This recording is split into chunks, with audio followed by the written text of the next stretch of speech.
What is up, everyone? Thank you for joining us today. I'm Ray. Say hi, Dan. Hi, Dan. I guess we could just have a little bit of music in the background. We normally do the intro, but today we're a little bit behind schedule, so we're just going to jump right into it. We've got tons of news for you today, so stick with us. We're going to deep dive some of these articles at the very end. But first, let's talk about new home sales.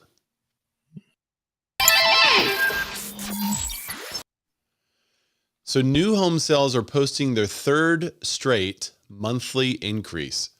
So this is on Inman. It was posted, I guess, on the 23rd. It said sales of newly constructed single-family homes remained mostly flat during February, marking only a modest increase ahead of the spring buying season, according to data released Thursday by the U.S. Census Bureau. Sales of newly built single homes were 1.1% higher between February to seasonally adjusted annual rate of 640,000. That's a 19% decline from February of 2022, but we all know that last year was a little crazy and the year before that too. So the gradual increase seen over the past 4 months can likely be attributed to regular seasonal increases in homebuyer activity, usually seen as the weather warms up. There was an old real estate agent one time that told me that as soon as the flowers start popping up, so do the real estate signs in everyone's yard. So this year's increase, however, remains much smaller than those seen in previous years due to a 20-year high mortgage rate. Rising mortgage rates had an impact on the new sales contracts and deposits on new homes. In January to February, the bump in new home sales activity was lower than it would be during a typical year.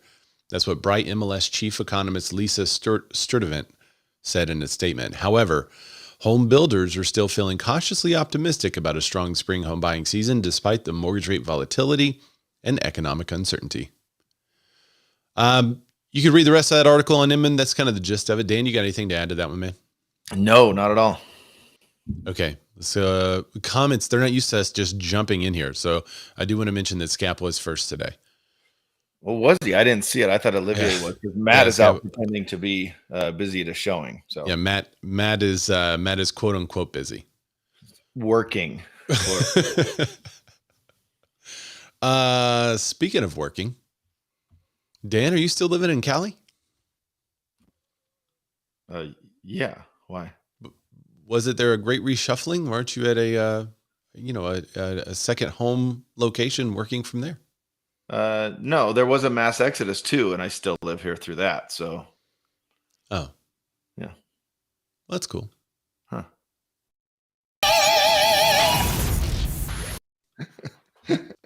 What's up, Marty? How you doing? Thanks for joining us on Facebook over there, and everyone else. By the way, if you want the best, there's Christina Smallhorn on YouTube.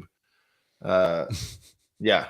She was on Facebook, but it's dead over there. There's not as much comment activity, that's for sure. Yeah. So, gosh, it's always weird when I get on the close-up and the beard just does whatever it wants at this point. I guess I could trim it, but I just don't anyway. But I digress. So there's a great reshuffling, and it's only affecting California because this is from Fox Business. I'm just kidding. The great reshuffling winds down as COVID hotspots and tech hubs cool. This is kind of pulled from two different articles, one on Inman and one on Fox Business. So after years of pandemic-related disruption, and yes, I'm just saying the words at this point because whatever, the U.S. housing market now appears to be settling into a new normal that favors the Midwest and Northeast, and which tips the scales against Western tech hubs, a trend that suggests the so-called Great Reshuffling may be ending. And what they mean by that, Ray, and we've already covered on the show, is they mean that when those hotter spots kind of took off and grew or got too expensive or people were working from home, they were moving to different areas to still be able to work. So that was a great reshuffling. Remember, we've talked about during the course of this show, we've talked about people moving closer to cities, but then the Rona happened and people were able to work from home. And they're like, well, I can go live anywhere in the country. So that's kind of what they talk about, the reshuffling, but it may be ending. That's the takeaway from a new Redfin report out Monday, which reveals that the pandemic migration hotspots are cooling more rapidly than other parts of the U.S. as mortgage rates remain elevated, which is a theme you're going to see throughout this show today. The report specifically points out Austin, Texas. I'm looking at you, Austin. Jeez, calm down here. As the fastest cooling market over the last year. In addition to rates, the report also states that housing in tech hubs is cooling off thanks to layoffs among tech companies, tumult amid the tech sector stocks, low housing inventory, which is another theme we're going to follow today, and recent price gains that were unsustainable. After Austin, the fastest cooling markets include Seattle, Phoenix, Tacoma, which is in Washington State, and Denver. 4 cities in the top 10, Stockton, San Jose, Sacramento, and Oakland, are all located either in California's Bay Area or in the immediate adjacent region. Okay, so now this part is from Fox Business. So Hannah Jones, an economic data analyst at Realtor.com, told Fox Business that affordability concerns weigh especially heavy in high-priced tech hubs. Demand in these areas, she goes on to say, demand in these areas has waned in recent months as buyers are constrained by still high prices and elevated mortgage rates. These concerns may worsen as recent tech layoffs ripple through the market, making potential buyers employed in the tech sector feel less secure about taking on a housing payment. So, Ray, the first thing that I thought here was about all those people that do work in the tech sector, but didn't stay around those hubs. They moved to Idaho. They moved to Arkansas. What is this going to happen if the layoff affects them? What's going to happen to those markets? That's a byproduct of the reshuffling, right? Yeah. We are seeing some people who are moving back because now their job suddenly requires them to come back. But it's not like a mass exodus, not like it was when they all came here. But it is interesting to see people starting to say, well, now the real estate is reshuffling to back like it was when real estate in Arkansas had a pretty big boom because people moving here from all over the country. So, it's kind of a wait and see type of event here. I'm not gonna. I should put this on here. So Olivier, who's joining us on YouTube, says that Dan's hat says okay. So it's the Angels. It says Angels, Angels, but there's a big Angels A right in the middle. Yeah, and it's about the same size as the G and the E. So it does look like Dan's hat says Annals. No, annals. The annals of history. Oh, annals. That's annals right. It's of a history. historic baseball cap. Yeah. So we got these. These are free giveaway at Angel Stadium when we went a couple years ago, whatever. The first thing I thought they were like, "Oh, that's a misprint. Let's give those away." Let's just give those away. The first thing I thought was, I don't know if they want to hand these out to kids. But anyway, wow. You have to live it. You are dead on, buddy. Speaking of annals of history,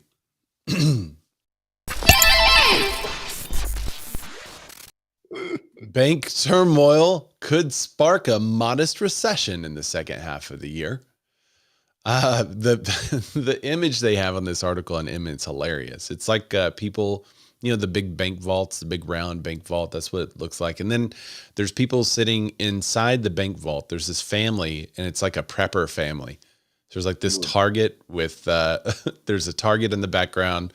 There's a little kid with a guitar, and everybody's like this happy-go-lucky family, and there's prepping stuff behind them, sitting in a bank vault. Jeez, that's So this is how bad it's going to get, y'all. All right, turmoil in the banking system may serve as a catalyst for a modest recession, but it's likely to resemble the savings and loan crisis of 1980s, more than the 2008 financial crisis. The failures of Silicon Valley Bank Signature Bank could prove to be a double-edged sword for housing, providing a tailwind for home sales in the form of lower mortgage rates, but also prompting small and mid-sized regional banks to tighten lending standards, Fannie Mae economists said in their latest monthly economic housing forecast. While home sales experienced a large bump in February following the pullback of mortgage rates, recent mortgage application data suggests that the last month's level of home sales will be temporary. Fannie Mae economists said, which economist? They don't name the Fannie Mae economist. Ongoing banking instability may affect the availability of jumbo mortgages and residential construction loans due to the high concentration of those originations stemming from the small and mid-sized banks. This is a note from another article in there that I have that says that the commercial lending is also expected to tighten drastically due to what's going on in the banking. It's not, I wouldn't say banking crisis. I mean, it's just the instability, I guess, volatility is a good word for it. Yeah, it's not really a crisis yet. No, It's yeah. instability or volatility. Yeah. It's just easy to say crisis. All right. So a Fannie Mae economist said in the commentary that regardless of how the banking turbulence plays out, we can continue to expect home sales activity to remain subdued for the remainder of 2023. Even if mortgage rates were to pull back to 6%, affordability remains highly constrained. Additionally, most existing mortgage borrowers will continue to have rates well below their current market rates. This lock-in effect is where existing homeowners are hesitant to give up their low mortgage rates and remains a strong disincentive to move into a new home. They have the home sales projections from the Fannie Mae forecast. I'm going to share my screen here so you can see the graph. No audio on the tab. Bless you. Okay, so now I have to hit this button. There it is. Okay, so the article has home sales forecast 6.12 million for 2021. For 2022 was 5 million. For 2023 is projected 4,019,000. And in 2024, they project 4,340,000. And then you can see the new home differentiation in those sales figures. New homes also kind of trending downward and then back upward in almost the same percentages there. So it says Fannie Mae forecasters now expect 2023 home sales to decline by 18% to 4.627 million. Existing sales of existing homes are expected to fall by 20% to 4.019 million. And new home sales will be dipping 5%, 608. The other graph at the bottom shows the Fannie Mae versus the Mortgage Bankers Association predictions there. So yeah, it's an interesting time. Do you have a lot of people still talking about the banking crisis around you, Dan? No. I mean, no one is talking about it around me. Like I have not had a single client bring it up. Not even when it happened. No, I mean, I feel like it's a thing and people are talking about it, but it's only because I see articles about it in my news feed. It's not really like a thing that people what is Dan, in your expert opinion, what is the banking crisis first of all, it's not really a banking crisis. Now, I am sending a lot of articles to the contributors as the canary in the coal mine kind of, struggles for breath, but it's not a thing that kind of how Christina said on the show last week or the week before, when people hear banks suffering or struggling, they immediately go to 2008. I haven't really heard anything about that. Yeah, the only person I've had mention it is someone that's extremely wealthy and was concerned about money in certain institutions and what was insured and what wouldn't be covered. Well, but then when the Fed was like, we'll cover it all. It was like, well, okay. I'm good. Yeah, Christina Smallhorn says no one cares anymore. Yeah. Oh, by the way, we have a big story that involves Christina Smallhorn. It's going to be one of the last articles we cover, but big story. Let's go. So stay tuned for that.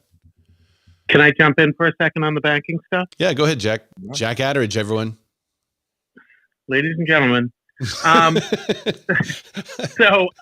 So when I see weak stuff happening in our market or in our world, I tend to gravitate towards reaching out to people that I know in different sectors. And obviously, I've been making calls on the banking sector the last couple of weeks to some pretty big banker guys. And one of them happens to be a guy that was part of purchasing Wells Fargo a couple of decades ago when the banks were all falling apart.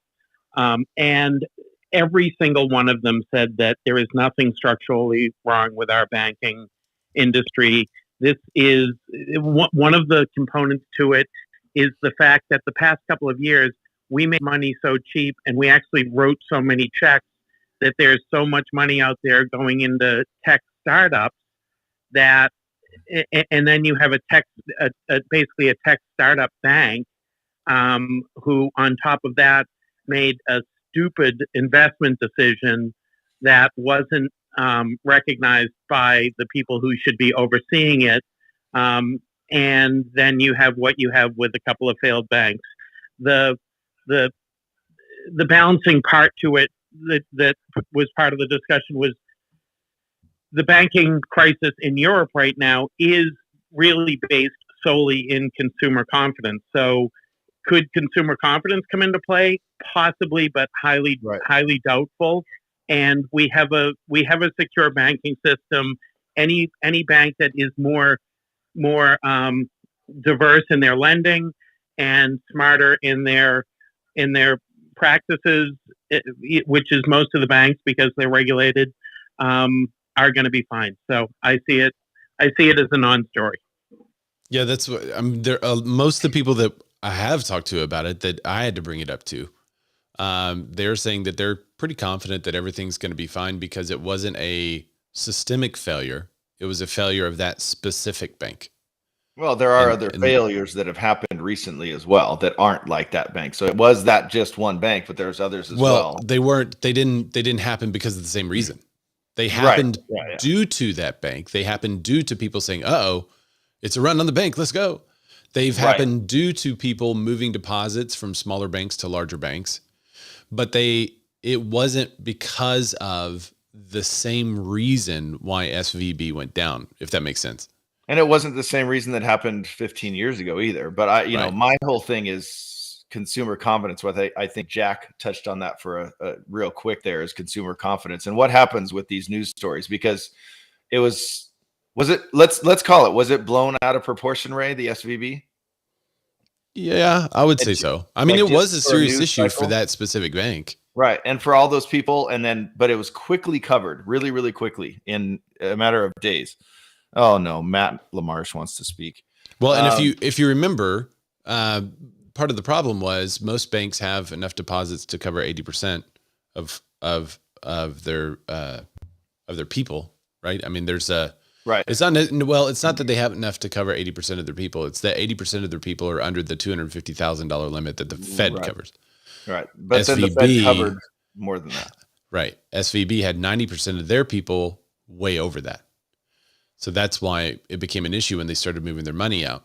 And it was also a run. Then they made that dumb decision, and everyone went, wait. But then you have a story like that run, and all of a sudden now it hits news cycles across the country, and it becomes a bigger story that maybe it is, which then goes back to, like Jack said, which I am more focused on, is consumer confidence, because we're anything but rational in this country when it comes to news cycles, and the news will put out articles and content around anything they want if it gets them clicks. They don't care if it scares the banking sector. They don't care if it scares consumers. They're going to put it out there, and they're going to post things that are ridiculous, and not even keeled to get the clues.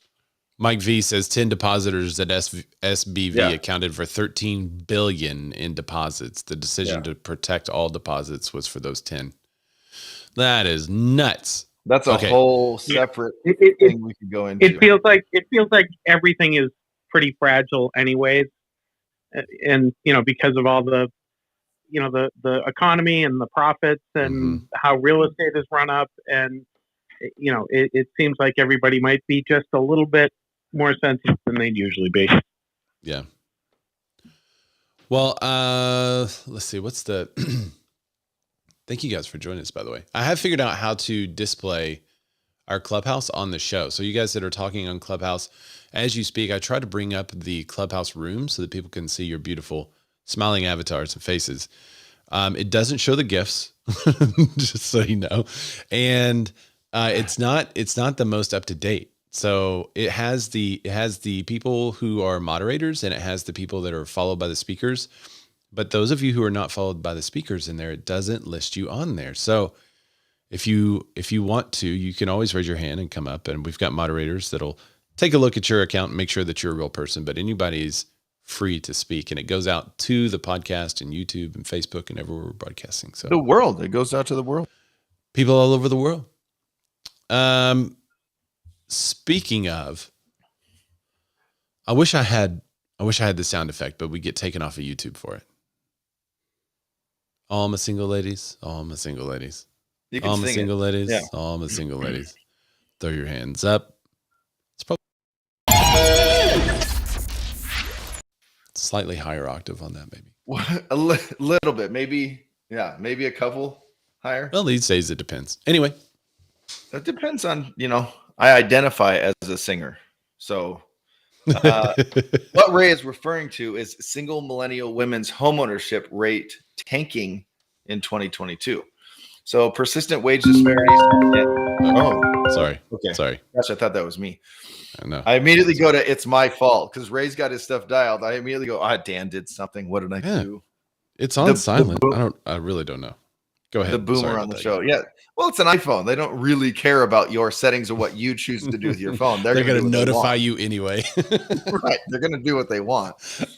Anyway, persistent wage disparities and pandemic-induced familial stressors wiped out nearly half of the single millennial women's homeownership gains in 2022, according to Zillow, a Zillow market analysis published on Friday. From 2016 to 2021, single millennial women aged 25 to 34 increased their homeownership rate from 19.4% to 28.6%, bringing them 1.8 percentage points away from the homeownership rate of their male counterparts, which is just under 30%. However, Zillow analysts said those gains were lost in the first years of the COVID-19 pandemic, as young women were more likely to leave jobs to care for family members, resulting in a 2 percentage point decrease in job participation compared to a 1.3 percentage point drop for men. This is a quote from Zillow chief economist Skylar Olson, and they said single women had made great strides in narrowing the homeownership gap, but the pandemic reminded us that progress is not always linear. They go on to say, despite women showing remarkable resilience in returning to the workforce, single women's homeownership rate took a heavy hit in 2022. Zillow analysts said millennial women's best chance to catch up to their millennial male counterparts.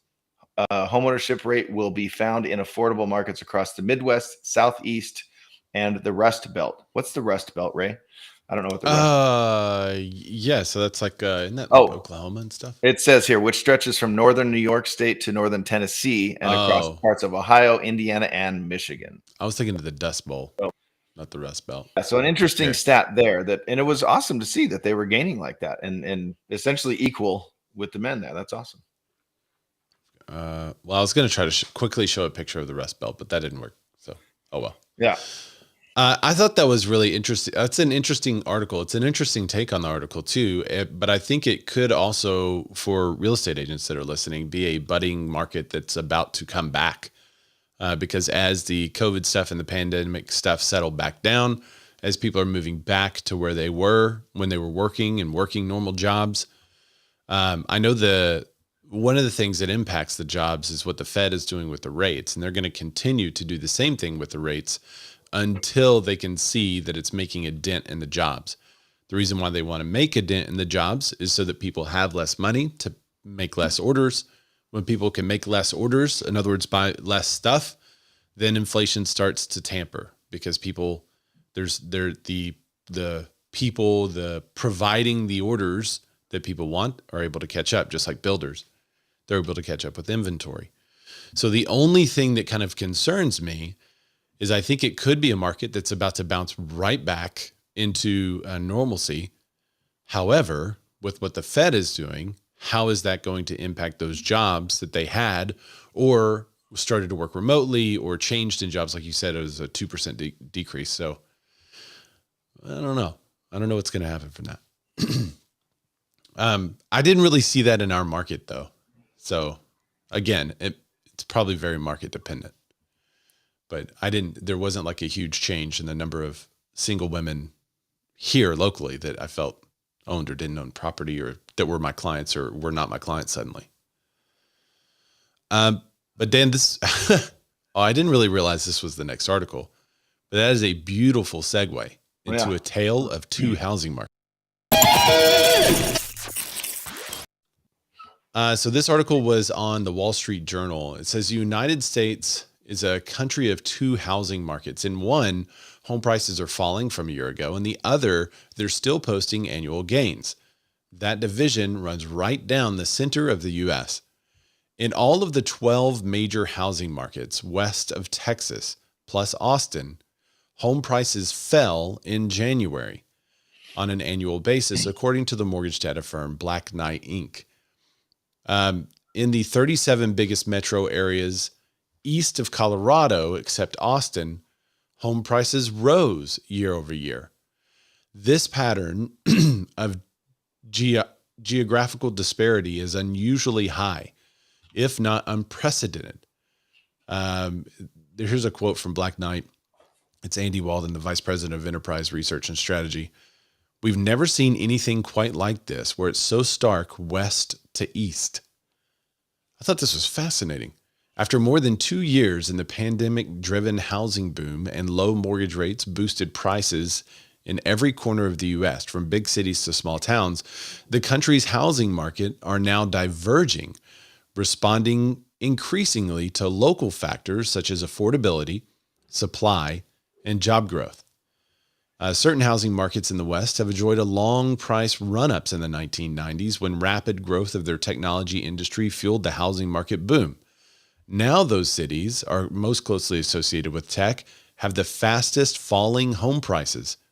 San Jose, California, and San Francisco home prices were down more than 10% from a year earlier in January, and Seattle prices fell 7.5%.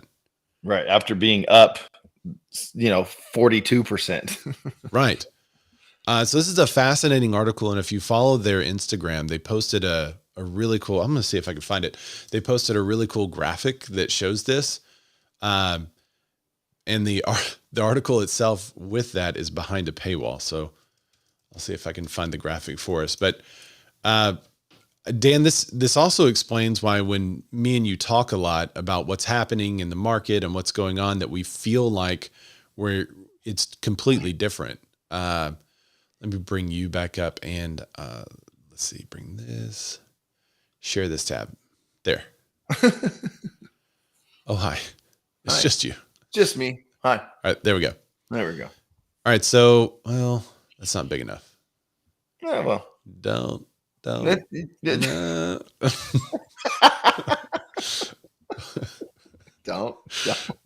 Okay, so all right, there you go. No good. So home prices fall in the West. That's This is from Wall Street Journal's Instagrammy. So you can see like the line. It's really, so they have all these, for the audio listeners, they have green dots. If you're looking at the map of the U.S., green dots on the right side of the map, red dots on the left side of the map. I did that for everyone that was cardinal directionally challenged. And kind of yellow in the middle. Yeah, kind of yellow on the, or neutral in the middle. Yellowish dots around Midwest, Salt Lake, kind of, Denver, really. Las Vegas. Yeah, it's not. Yeah. It's still kind of on the left side of the map, but it's not all the way into California.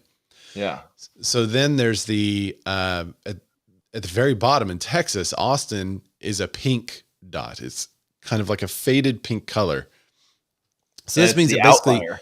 yeah, everything to the right of Austin basically is going up in value. Everything to the left of Austin is either staying the same or going down in value. Now, That's fair to value say, or right? prices? Well, yes, prices. It may have retained some value over the last couple of years, but definitely prices. Yeah. Right. So is this accurate? Are we accurate in how I think that's correct in how we've presented the map. The highest gains seem to be Miami with 12%, Orlando with 9.3%, and Buffalo with 8.3%.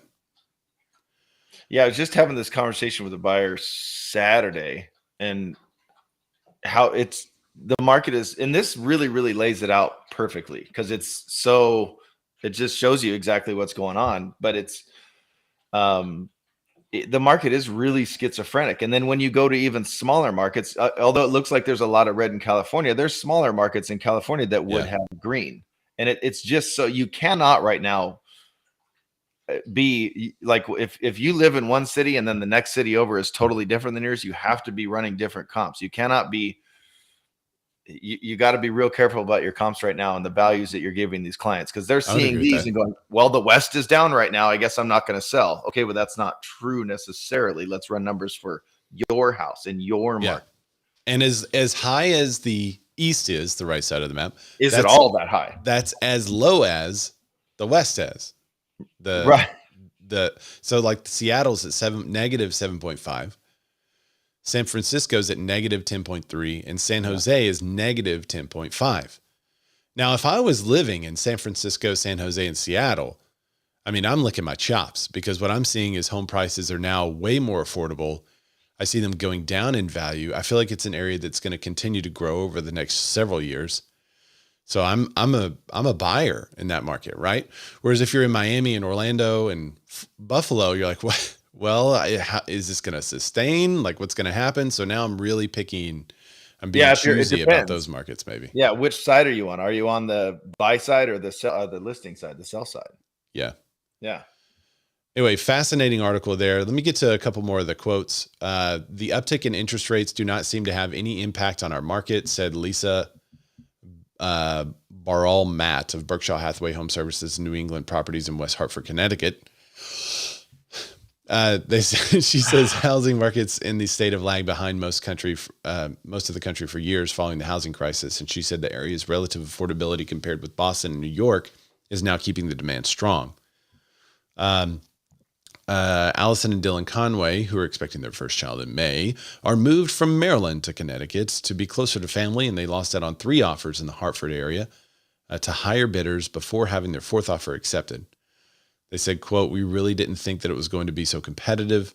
We went to several open houses in Connecticut, and there were 20 cars parked outside the second open house. It was wild." So the rest of this article is over there on Fox Business, so you can check that out. It's got way more information and details and quotes and anecdotal stuff. So feel free to check that out. A fascinating article.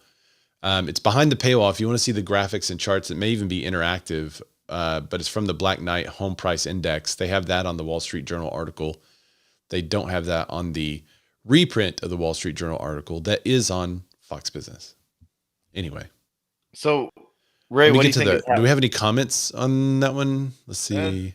There's some stuff. Mike V said, I think it's a lag effect. From his previous comment. Oh. Yeah, he just found an article from Housing Wire 721 that says West Coast housing prices exploded. They did. Wait, exploded in a good way? Yeah, I know. Which exploding good or so. bad? That's kind of what. Yeah, that's an interesting. That was during the pandemic, so yeah. I would say so. Yeah, Phoenix, San Diego, and Seattle was the headline. The headline was, quote, "Home prices explode on West Coast. Home price exploded in Phoenix, San Diego, and Seattle." That was from 2021. August. Is that August 7? 7 August? Nope, that's July. I'm terrible with my numbers. Yep. Okay. Yeah, I think that's all Oh, do you think it's nasty weather? Has anything to do with in the West? No. No. Traditionally, it's like such a surfer society, right? It's like the best weather, I thought. Well, we're just not used to this much rain, and it's raining again now, currently. I mean, yeah, we have reservoirs just getting filled up like crazy. It's awesome. But, I mean, no, people, if they want to buy, they're buying. You know, it's not, I mean, it did snow here in my city, like full on snow. That is true. Like real snow, not the snow that kind of falls and then doesn't stick to the ground. It's stuck. And it was. Well, you guys have done a phenomenal job with the global warming over there. I mean, you have totally reversed it now. So kudos to you. We're doing it just in California. We're not letting the rest of the country in on what we're doing. Well, it's all the electric vehicles y'all have over there. That's why you have a shortage of electricity, is because you're sucking so much of that stuff and putting it in your cars. Well, we're actually controlling the weather. You guys didn't know that. Yeah. You don't get those articles if you live outside of California. Bro, that is a real group on Reddit. All right. Anyway. Well, yeah, we're going to go, because I was going to be like, yeah, it's a real thing, actually. But anyway. It is definitely a real Reddit group. That and Birds Aren't Real. It's some of my favorite stuff. Birds Aren't Real. Sorry, I stepped on you. No, you're good. If you don't know the lore behind Birds Aren't Real, you need phenomenal. To. It's because it's very similar. Something Ray or I would do, and they have pulled it off to an extremely high degree to where people don't know what they actually believe. It's fantastic. Anyway, so what do you think mortgage rates have done since the Fed hike last week, which went up 0.2%, which we predicted? What do you guys think the rates have done? I'm glad you asked, Dan. As we know, when the Fed raises rates, it just raises everyone's mortgage rate. That's exactly what right. lenders love to hear on the show, right, Dan? Yeah. Yeah. So the Fed raised it 0.25%. So that means that everyone's rate just instantly went up to 0.25%. But yeah, obviously. NAR says different. For some reason, the National Association of Realtors disagrees with what we tell lenders. Mortgage rates continued to slide despite the Fed hike. How stupid is this, NAR? Jeez. People, this is called satire. I'm not being serious right now. Okay. Mortgage rates, I'm just going to rip through this real quick. Mortgage rates continued to slide last week, even after recent bank failures failed to stop the Federal Reserve from hiking its benchmark interest rate for the 9th consecutive time. Mortgage rates are now following the downward trend of a 10-year Treasury yields, which is helping to lift home buyer demand. While the 30-year fixed rate mortgage averaged 6.42% this week, which is technically from last week. That's according to Freddie Mac. Mortgage applications to purchase home rose 2% for the week, which we're going to have more info on that as well. Buyers appear ready to act upon movement in mortgage rates. In February, existing home sales posted their first monthly gain in a year, up 14.5% from January. The National Association of Realtors reported this week.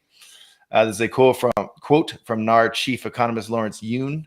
Conscious of changing mortgage rates, home buyers are taking advantage of any rate declines. Home prices are also stabilizing, as Yoon has previously predicted, actually falling last month for the first time in more than a decade. All of this news bodes well for a potentially robust spring real estate season. And this is from Sam Cater. He's from Freddie Mac. He's their chief economist. He says, if mortgage rates continue to slide over the next few weeks, look for a continued rebound during the first weeks of the spring home buying season. Now, we have more coming on this. What about inventory? If inventory doesn't catch up, are we going to see a bump? If, that's going to be the remaining question from now until the end of the year. And no one knows that answer. No one knows if everybody's going to throw their properties on the market or if they're not. But the next two articles back to back are kind of funny because they're really funny. They use I think they use some of the same data, or they analyze some of the same data, but the conclusion is quite strikingly different.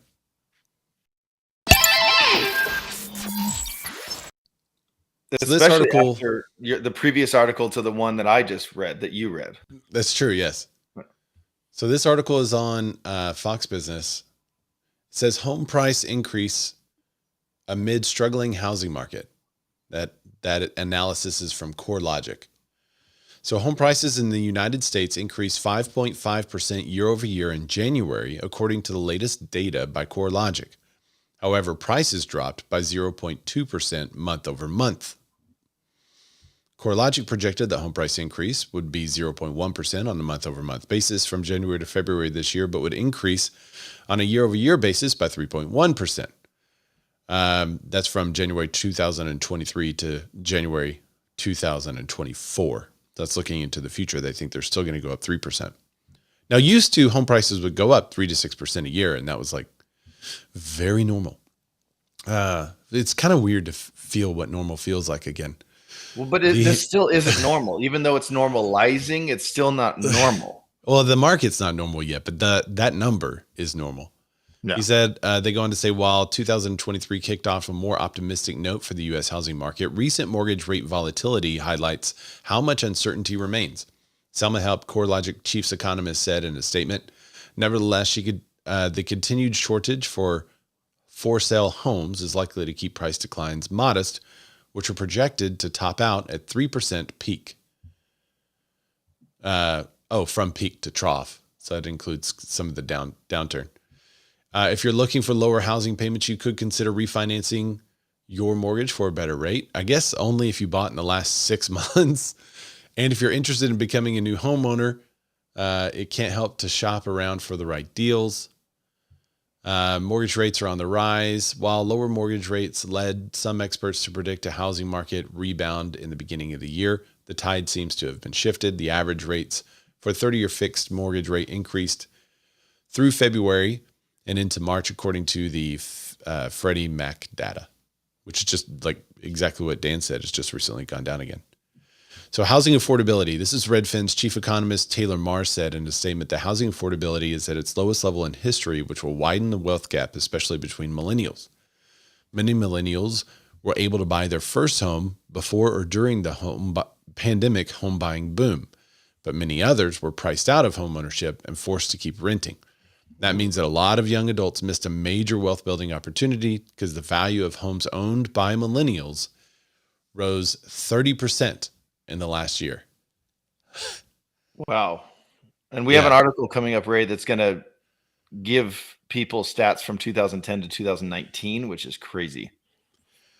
Yeah. So, I mean, I posted something on my Instagram yesterday that showed the home prices from 2005 to today and what has happened.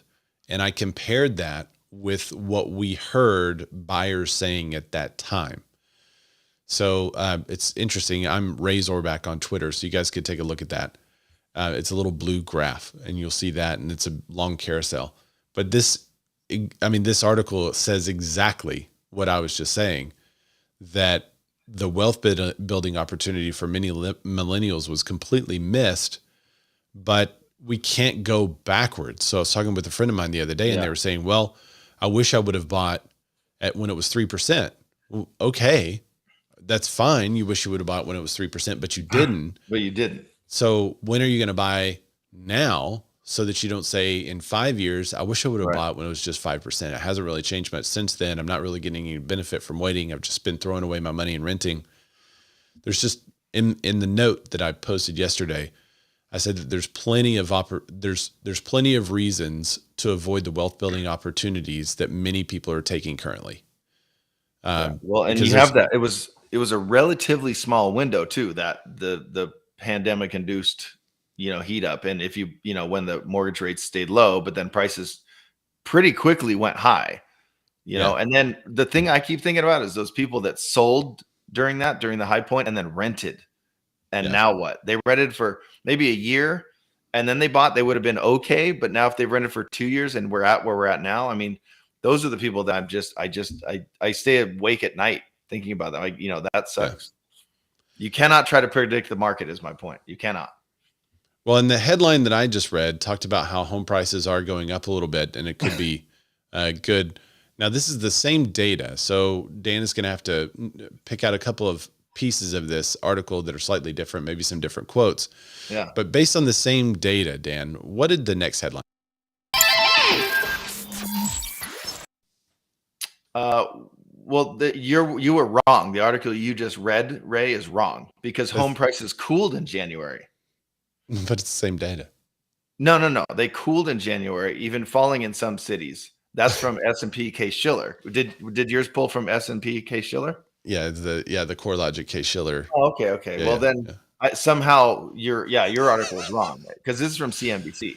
It's the difference is what emphasis they're putting on the syllables. Right. So I'm just going to, I actually don't even need to read the entire article. If you want, you can go to CNBC, but I'm just going to read the first, honestly, I'm going to read the first, not even full sentence, and then we can move on. Ready?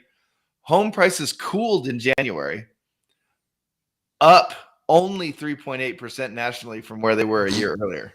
Yeah, there you go. It's just a pessimistic take. There was a good, there was a good quote from Chris Lazara. Read the quote from Chris and then the one at the bottom from Hannah. I have one I pulled one from Craig Lazar. So yeah, Craig Lazar. Yeah. I don't know if it's the same one because all he says is despite the Federal Reserve, that one. Yeah. Despite this, the Federal Reserve remains focused on its inflation-reduced targets, which suggests that rates may remain elevated in the near term. And then he does say mortgage financing and the prospect of economic weakness are therefore likely to remain a headwind for housing prices for at least the next several months. Dun, dun, dun. Yeah, I mean, let's see.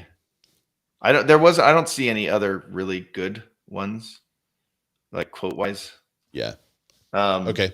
But same data, but it does break down. Same thing kind of Ray already touched on with that graph that he pulled from, where was that one? The Instagram one? Oh, that was a Wall Street Journal. Wall Street Journal. So it says prices were lower year over year in San Francisco, Seattle. It's all the same numbers, the negative 7.6, negative 5.1. Miami, Tampa, Atlanta, again, saw the hottest annual price gains in the 20 cities. But I did like this part at the end, which we've reiterated on the show 1,000 times. Home buyers may be seeing more flexible sellers this spring, but there are still too few homes available for sale. Mortgage lending may also tighten in light of pressure on the banking system. I think that's a really indicative of what's going in the market. It's kind of a buyer's market right now. Buyers can get a lot more from sellers, but there's economic uncertainty, there's job losses, and there's also not enough inventory. So it's a really interesting time. It's normalizing, but it's not normal.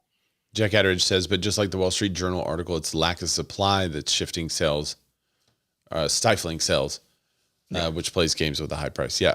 Yeah. And which we have more coming on in a second. Yeah. Florida realtors. Oh, there's something called a rail, what was it? Rail tour. Have you ever heard of this? No. There was a guy that went viral because he got so excited about 2 rail tours that were crossing. And he was standing on this platform and he was like, I'm so excited. There's going to be 2 rail tours crossing here. I'm like, why is he watching 2 real estate agents walk by each other? Yeah. But then I figured out that a rail tour is something totally different with trains. Trains. Right. There you go. Yeah. Anyway, speaking of the housing collapse, it's over in Florida. You guys are toast. It's definitely cooled down a bit. Gone are the days when we would put properties on the market and would expect a bidding war within a few days, says Sandals Realty Group broker Amanda Glass. It's not happening here anymore. According to the real estate expert, SVB's insolvency is causing a bank run, contagion fears, and didn't help the stability of the economy or mortgage rates. Even though mortgage rates are currently remain up, and home buyers may want to sell as soon as possible, there's no guarantee that they could secure affordable mortgage elsewhere, causing some residents to stay put. This article is on Fox Business, and the title is Florida's red hot real estate market is cooling down. Gone are the days of bidding wars. It goes into some details, but I thought it was a fascinating look at the same exact data that the Wall Street Journal pulled that showed where the hottest housing markets were and made Florida basically all green. It takes out, it says working for the industry 19 years, Glass. Wait, who's Glass? Let me get his first name. I love when they do that. They say Glass, they quote Glass. We are like Amanda Glass. All right, yeah. I've already said her name. That's Amanda Glass. So, working in the real estate industry for 19 years, Amanda Glass additionally pointed out that the recent surge in the number of real estate agents leaving the tough, quote unquote, transitory market. A recent report from the National Association of Realtors indicated that agent membership will dip this year. And she said, I worked through the whole short sale foreclosure crisis and everything. And back then I saw them leave, and now I'm seeing it happen again once more. Yeah. So it sounds like it sounds super dire over in Florida. Well, yeah, they have the second most amount of agents per state to California. Yeah. Nearly 1,000 new residents are moving to the Sunshine State every day. Okay. We think about 24 billion in the last year of new recurring wealth has come into the state of Florida. This all sounds really fine, but that's at the very bottom of the article. It sounds.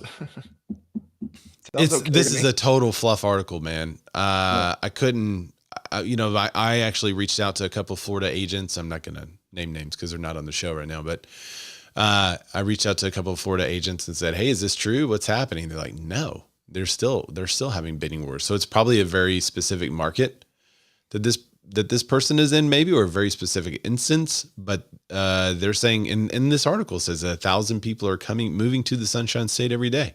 But also, I mean, bidding wars are not gone. They're still happening in areas with no or low inventory. And if the house is dialed and priced below market, you're going to get a bidding war. And that's not a new thing. That didn't happen just because of the pandemic. That was happening well before the pandemic. Speaking of inventory, Dan. Yeah.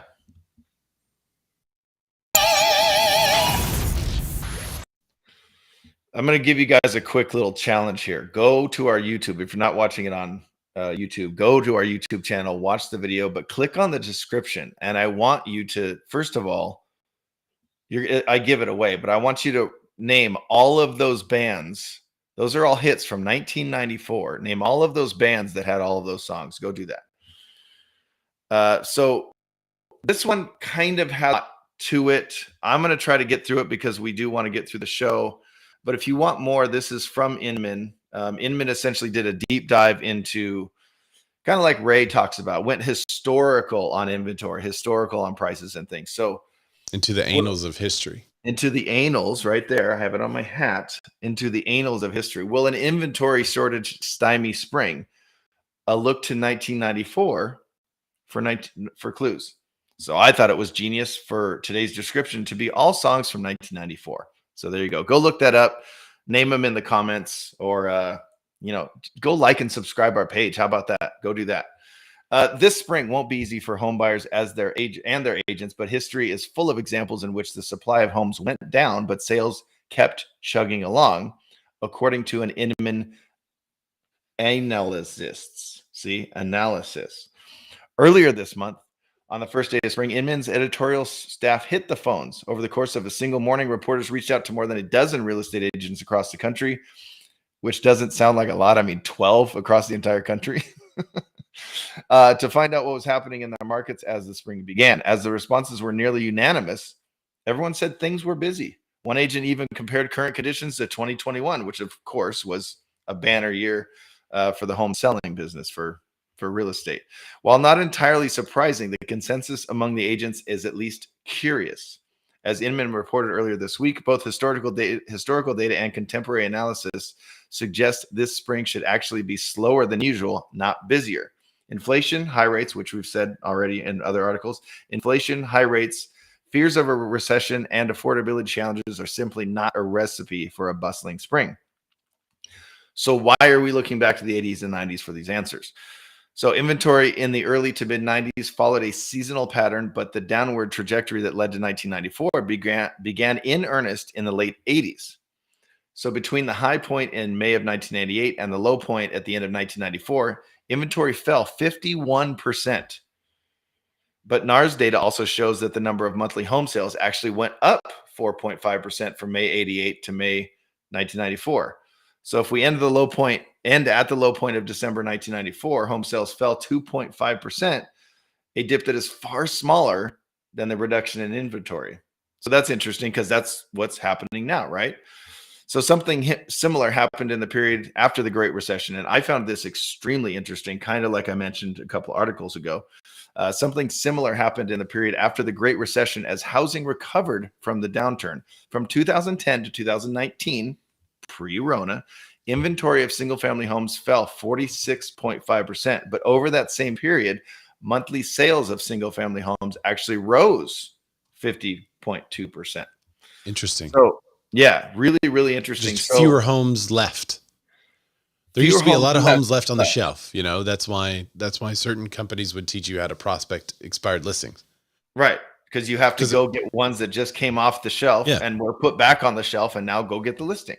Right. There were always homes that were still left on the shelves. As Adam Johnson said, inventory is the lowest now that it has been since 1975. That's an interesting stat. And there's a lot of data in that article. So go look at it. It's up on Inman. Go check it out. It's cool that they did this analysis. We could go way into it, but we got to move on. But it's interesting to see that. And it really, really helps your clients, both buyers and sellers, having that data in your brain. So go look it up. And pending homes are still pinching off a gain. Article is on CNBC. It says higher mortgage rates took some of the juice out of the housing recovery in February. After a sharp gain in January, pending home sales rose just 0.8% month to month, according to the National Association of Realtors. Sales were 21.1% lower than February last year. Pending sales are based on the signed contracts. Regional, let's see. The affordable U.S. regions in the Midwest and South are leading the recovery, Yoon added. This is Lawrence Yoon, chief economist for the National Association of Realtors. Mortgage rates have improved in recent weeks after the federal government granted the status of most mortgages amidst uncertainty in the financial market. Government guaranteed. I said granted. Sorry. Let me reread that quote. I was like, that does not make sense in my head, but I knew what I was saying. I read it. Mortgage rates have improved in recent weeks after the federal government guaranteed the status of most mortgages amidst the uncertainty in the financial markets. While access to commercial mortgage loans could become increasingly difficult, residential mortgage loans are expected to be more readily available. That's a contrast to what some analysts are saying with other regional banks that have supposedly been tightening lending constraints. So we'll see what happens. I remember a portion a couple of years ago when lenders were tightening and loosening and tightening and loosening. It seemed like every day it was something different. Like, hey, we've loosened the constraints. Come get some mortgages. And then they're like, whoa. We've tightened them up because we have too many people asking for mortgages. So I think we're going to be in that dynamic again. Yeah. But either way, it appears that realtors do have a big win under our belts.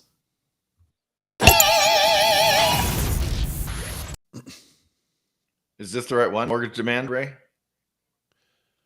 I was on the other one. I mean, it's a win, kind of, but I'll hit it quick. It is a win. Yeah.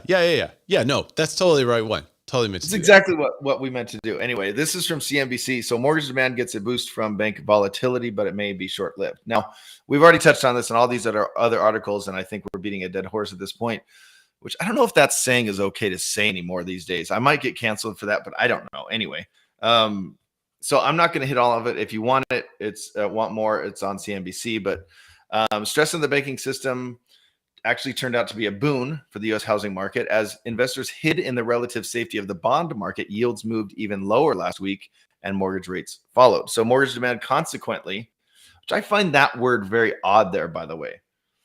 Mortgage demand consequently, that sounds negative to me, rose 2.9% compared with the previous week. And that's from Mortgage Bankers Association's seasonally adjusted index. The string of gains, however, could be short-lived as rates are now moving higher again. Mortgage applications to purchase a home rose 2% for the week, but were 35% lower than a year ago. Refinance rates went up 5%, which obviously those are very, very rate sensitive. So I'm going to give you a quote here from Joel Kahn, Ray. God. Home price growth has slowed markedly in many parts of the country, which has helped to improve buyers' purchasing power. While the 30-year fixed rate remained 1.65 percentage points higher than a year ago, home buyers responded, leading to a fourth straight increase in purchase applications. So you guys should be seeing more. Now, it's not going to be a normal, quote unquote, normal spring market because of a lot of reasons, but you're going to see more activity coming up here. There you go. And the DOJ and NAR are back in the news, fighting it out again. So the DOJ is appealing the NAR win in a probe of commission pocket listing rules. So you might recall back in 2019, the DOJ sent NAR a investigative demand, a CID, a civil investigative demand, over several of the NAR rules. The party came to a settlement with the DOJ, those under the Trump administration, but after the Biden administration took over, the agency abruptly withdrew from the settlement agreement on July 1st of 2021. So is that almost a year after the agreement was made? Days later, the agency sent NAR another CID seeking new information on two groups of trade rules called the participation rule that requires listing brokers to offer a blanket unilateral offer of compensation to buyer brokers in order to submit a listing to the realtor affiliated MLS, and the clear cooperation policy requiring listing brokers to submit a listing to their realtor affiliated MLS within 1 business day of marketing it a property to the public. So those are the two rules that realtors currently put in place. I think they put it in place in response to the DOJ's initial complaint, and that was agreed upon and settled too. Then the new DOJ pulled out in September 2021. NAR filed a petition attempting to quash the DOJ's demand, contending NAR agreed to the settlement statement after assurances that it would receive a letter affirming the DOJ had closed its investigations. In January, Judge Timothy Kelly of Washington, D.C.'s District Court granted NAR's petition, ruling that the demand violated a validly executed settlement agreement between the two parties. At the bottom, not setting aside the CID at issue, it would deprive NAR of the benefit for which it bargained, the closure of the Antitrust Division's investigation into the participation rule and the clear cooperation policy. The government, like any party, must be held to the terms of its settlement agreements, whether or not a new administration likes those agreements. Kelly didn't rule out for further investigation. Mattel Williams, it's a NAR spokesperson, said that regardless of the DOJ's appeal, we remain confident in our position will ultimately prevail. NAR has upheld our end of the agreement, and we simply expect the DOJ to do the same. NAR's guidance for local MLS and blah, blah, blah. It's some marketing we phrase. did what we were told. Yeah, pretty much. But the Department of Justice did file an appeal for this decision. So realtors, on one hand, we won something. And on the other hand, we're going to be back in court over it yet again. Yeah. I guess that's where maybe all of our dues go. Yeah, if we're constantly being sued. And then really, really cool new logos and awesome commercials. That's what we all need. Yeah. It does. Justin Conica, what's up, buddy? He's joining us. He may be super. Are you here? What's up, man? Long time no talk. I missed your face, and this is a great show, and I totally just jumped in. Yeah, I appreciate you doing that. Is it the end of it? We're nearing the end of it, but I have a really fast question for you. Does Canada have an NAR? Yeah. So we got a couple regulatory bodies. We have Oh, you're breaking up. And then in Ontario, I'll be back. You're breaking up. No big deal. But yes, the answer is yes, they do have two regulatory bodies, kind of like NAR. So that's really interesting. CA, Canadian Association of Realtors, also known as CAR. CAR. I don't know if that's right, but I think that would be great if it was a CAR. And we have CAR here in California. CAR NAR. No, it's probably CNAR, Canadian National Association of Realtors. CNAR. There you go. We have one per province. NARC, NARC, National Association of Realtors, Canada. NARC. Oh, I hope it's NARC. Like they also spell bank with a C up there, so the NARC would work really well for them. Yeah. Bonk. Okay. We're going to skip this. We have a Zillow story, but it's behind an additional paywall. I already pay for Inman. It's behind an additional paywall. So we're going to skip this story. And I want to get to one. Is Christina Smallhorn still in the house? Hopefully you're. But Adam makes a great point that the awesome new logo went from an R to an R. It was great. It was fantastic. Yeah, with several $1 million spent in between. Yeah. Adam, here's an anecdotal story. He said, I have 8 buyers currently, and I bet 5 of them end up signing rental extensions. They're mortgage approved. An increase in application only matters if you know what the price point its increase is happening. If it's happening $250K and below, man. Wait, if it's happening $250K below, many of those people won't find homes. It's a sentiment of the market though, and the feeling in the market though. Yeah. So Christina is here. And if she's here, we need to talk about homes.com.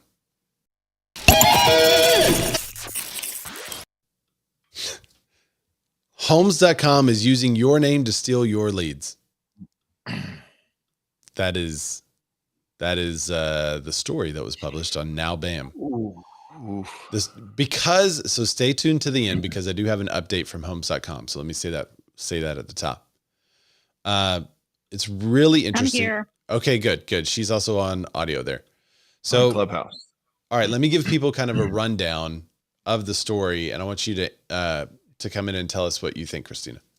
So homes.com, if you, I'm going to share my screen so you guys can see this, but if you guys went to homes.com or to YouTube and you searched your name on YouTube and you're a realtor and you have a YouTube channel, you likely saw something that looks a lot like this. Let me zoom in.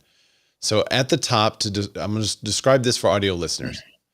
At the top is a navy box. And it's got Christina Smallhorn, real estate agent, in Baton Rouge, LA. That's all it says. Below that is another dark blue. Within bright blue, it says visit site with a little arrow.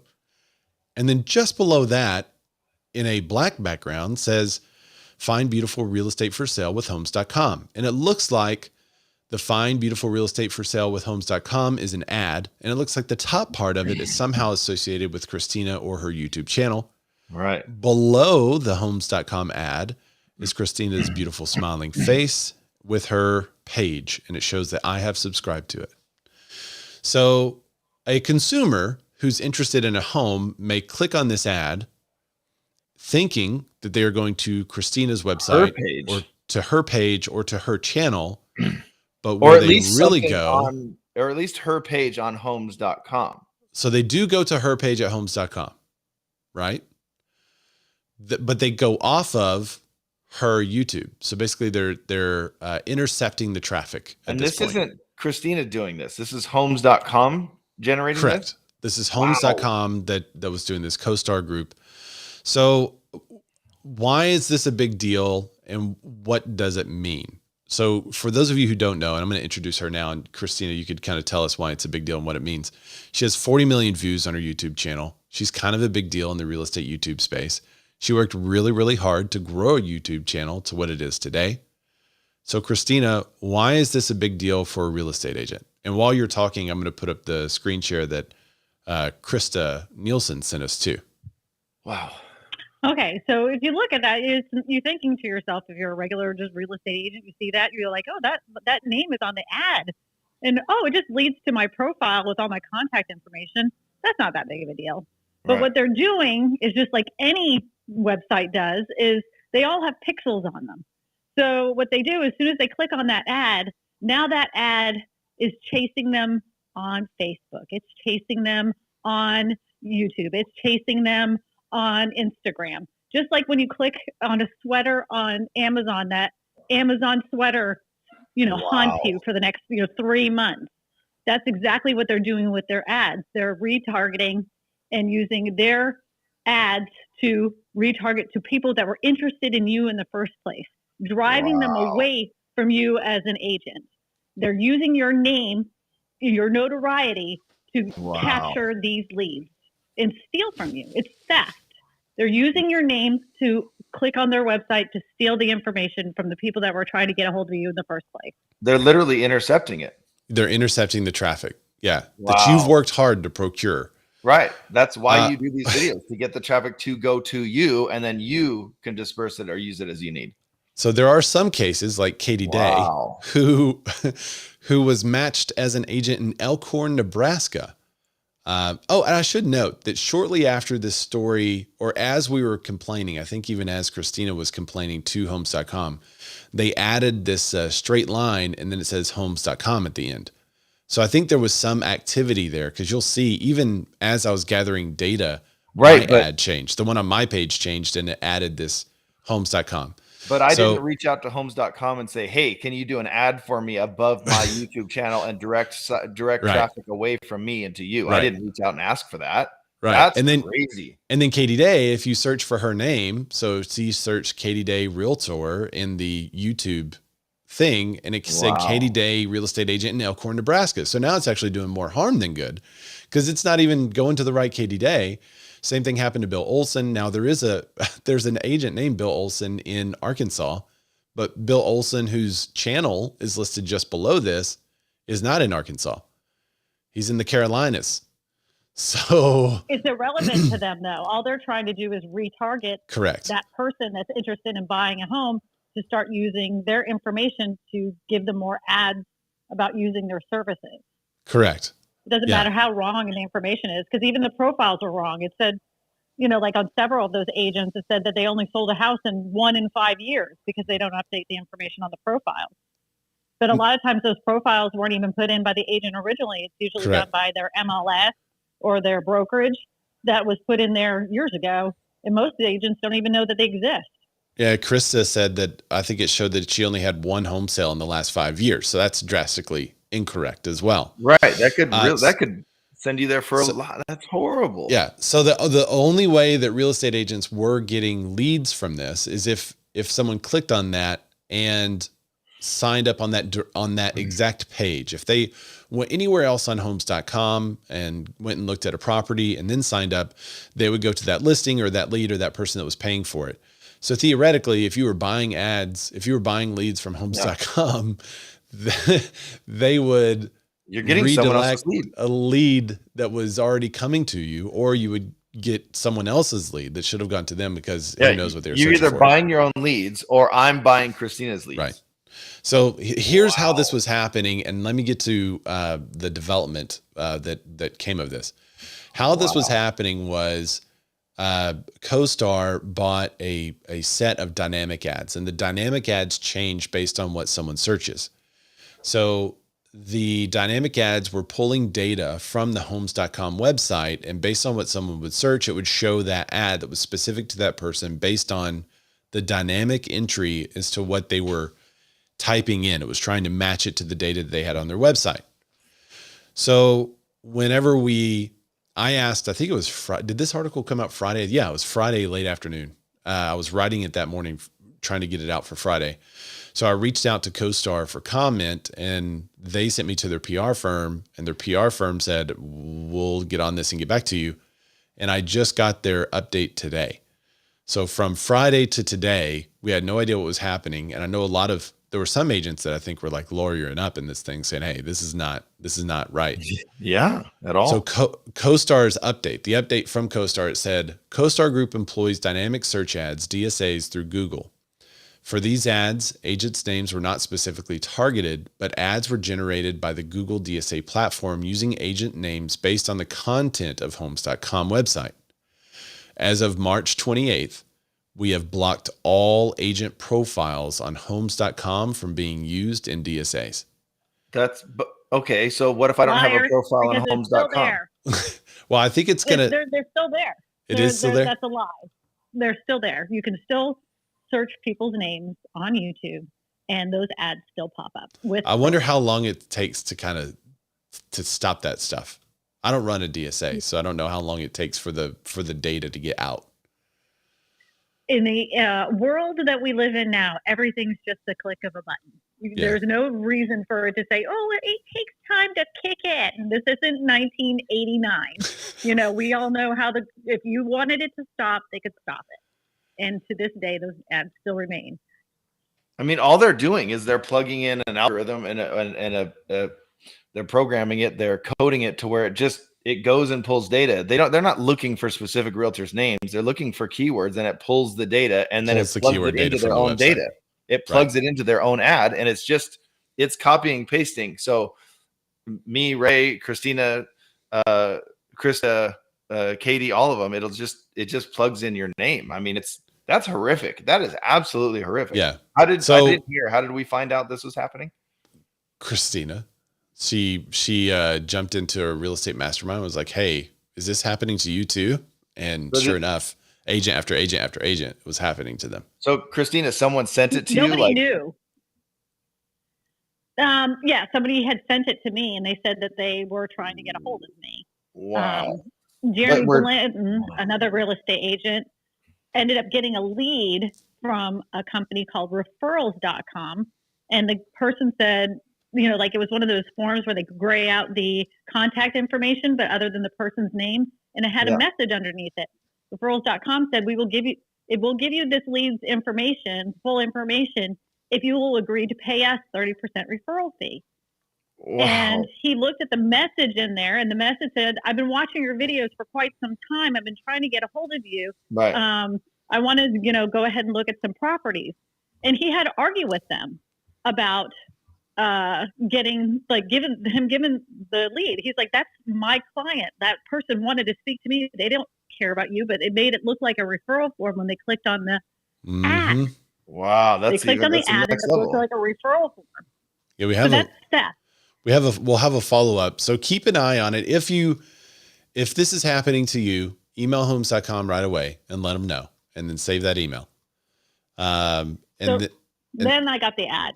So then I started, somebody else had clicked on it and showed me my ad. And then it just was a snowball effect. And then I started making videos about it. There's one on my Facebook page. If you guys could share it, it has Ray's article, a link to it. I'd like to get the message out as much as possible because it isn't just homes.com. All of them are doing it. Even Inman's doing it. Well, so I don't mind. So this is the major difference in my opinion. And I'm going to share this in the chat. I don't mind someone buying ads against my name. I'm sure that's going to happen where someone Googles my name, and you may even see a local competitor here, and it has the advertisement for that competitor whenever you Google my name. I think that's totally fine. I don't have any problem with that at all. Where I have a problem. Why don't you have a problem with that, right? Because they're buying your name to retarget ads for the people that were trying to get a hold of you. No, they're buying an ad against my name. Right. Where I have an issue is when my name is in the ad. When my name, if somebody says, well, let's see, I can't post messages to some channels. All right, I posted I just shared your video. Let me give you a scenario. What if I just said, I bought an ad and said, Ray Ellen said this about the housing market. Yeah, that would. What's really going on? And then it directs it to me. I used his name against him for me. Or if you just said, see what Ray Ellen thinks about this, click here. And you have I wouldn't like that either because it's got my name in it. Now, if you said, if you were buying ads, Dan, against my channel and someone typed in Ray Ellen and you saw Dan Ludwig and it wasn't Ray Ellen, had nothing to do with Ray Ellen, but you're advertising your channel.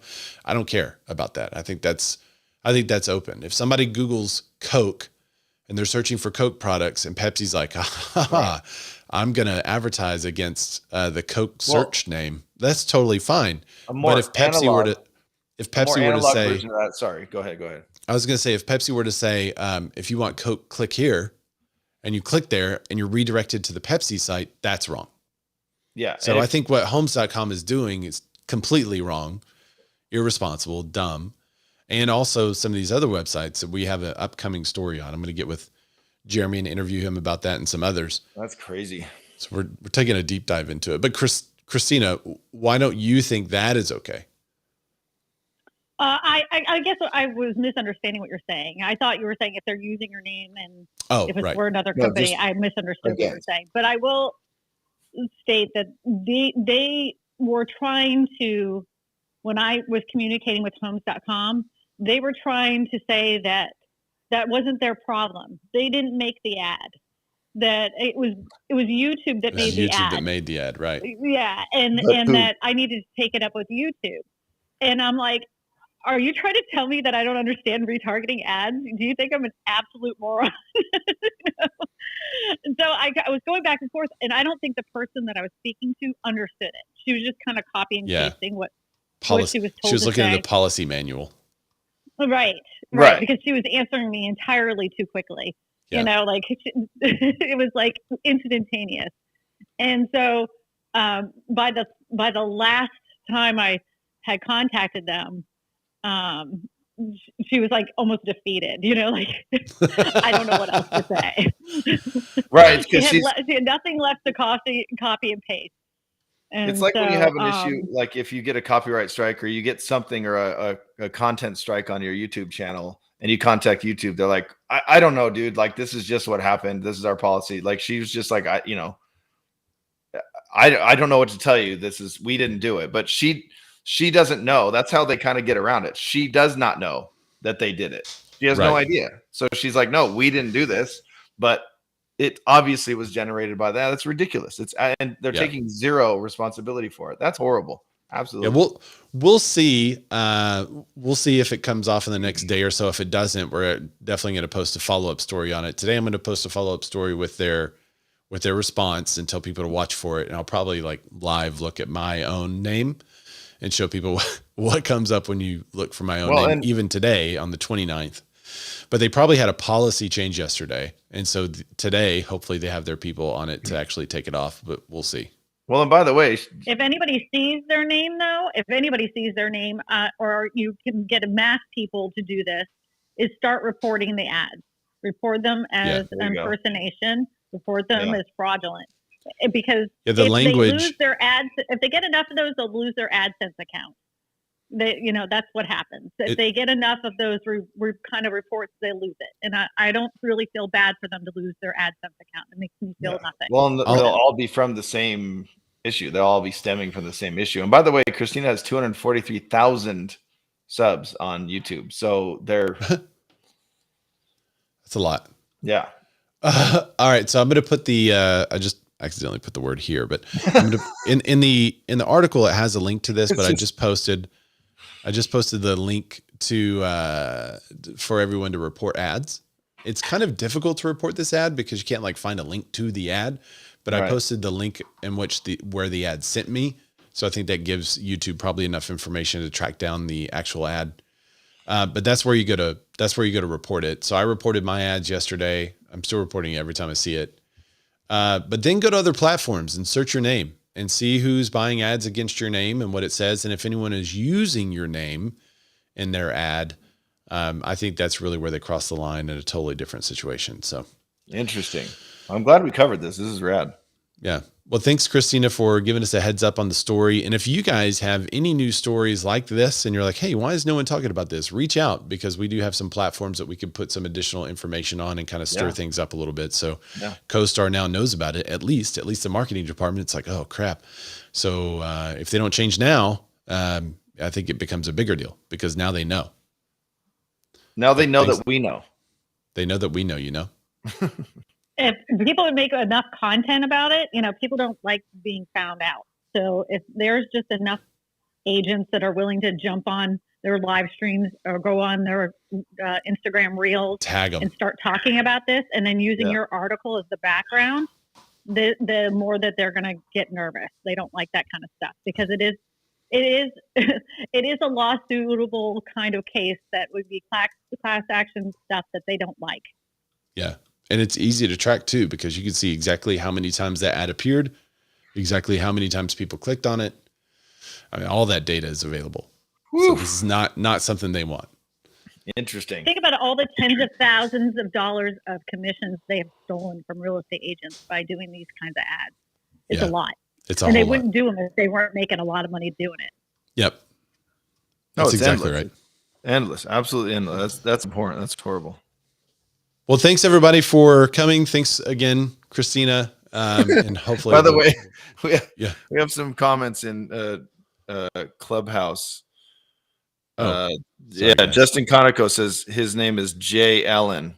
Call me to buy or sell in Arkansas. Arkansas. Oh, you changed your. I didn't. Oh man, I wish it would show on the. His profile pic is now Ray also. That's phenomenal. He's on the phone, which is what's up, Jill? I didn't see you down there. What's up, Antonio from Portugal? Stephanie, see you guys down there. Christina Plunkett, if you're still listening, the YouTube channel name is This Week in Real Estate. She said the link didn't work. Which link? I linked it in the comments in the room chat on Clubhouse. Oh, it should show it at the very top. Yeah, it's also. I put in the comments. Oh, yeah. The comments link are not great. You can hit the little, well, I'll show you one day to do it. Yeah. No time for senior adult instruction for technology. Yeah, you can't help boomers. At my advanced age at 49, you can't help me. You just said commented, so I was like, all right, I'll put it somewhere. Hey, I did my job. Ray, where can they find you? Ray Zorback, that's RayZorback. Thank you guys for joining us today. Really appreciate the comments and feedback. And like I said, if you guys have any news stories that you don't feel someone's covering, shoot it to us, post it in the comments, and we'll do a deep dive for it. Dan, where can they find you, man? This Week in Real Estate. Do me a favor. Go over there right now to our page. Because we have 397 subs. We need 3 more for 400. Once we hit 400, 500 becomes real easy. Once we hit 500, 1,000 becomes real easy. So go over there, help us hit 400. Just give us a sub. It's free. It costs you nothing. And you get all of this hour-and-a-half content free every single Wednesday. And we're also in Clubhouse. And we're also a podcast. So go find us everywhere. If you want to find me specifically, DLUDWIGROCKS everywhere. D-lettered rocks everywhere. Yep. Thank you, guys. We'll see y'all next week. Bye. Love you guys. Bye. Go check on your friends. Make sure